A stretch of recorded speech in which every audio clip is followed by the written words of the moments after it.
চুল পড়া কমাতে ও শিকড় মজবুত করতে মেহেদির বিকল্প নেই। এটি প্রাকৃতিকভাবে চুলের গোড়া শক্ত করে, ভাঙা রোধ করে। চলুন জেনে নিই তাহলে কিভাবে এর প্রভাব আমাদের মাঝে বা আমাদের চুলে ফেলতে পারে, এবং এটি আপনি কেন, কখন, কিভাবে ব্যবহার করবেন। মেহেদিতে থাকা অ্যান্টিব্যাকটেরিয়াল ও অ্যান্টিফাঙ্গাল উপাদান স্ক্যাল্পের ইনফেকশন দূর করে, ফলিকল শক্ত করে। নিয়মিত ব্যবহারে চুলের গোড়ার শক্ত সঞ্চালন বাড়ায়, ফলে চুল পড়া 50% পর্যন্ত কমে যায়। আপনি চাইলেই গরম হোক শীত হোক মেহেদি দিয়ে আপনার চুলের যত্ন নিতে পারবেন, খুবই ঘরোয়া এবং সিম্পল উপায়ে। আপনার প্রথমেই দরকার মেহেদি বাটা।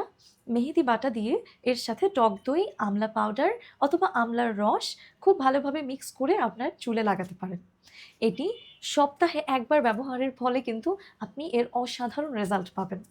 এটি আপনার স্ক্যাল্পকে রাখবে জীবাণুমুক্ত, ব্যাকটেরিয়া মুক্ত, পাশাপাশি আপনার চুলকে ন্যাচারাল কালার দিবে এবং আপনার চুলকে সর্বদাই শাইনি, সিল্কি রাখবে।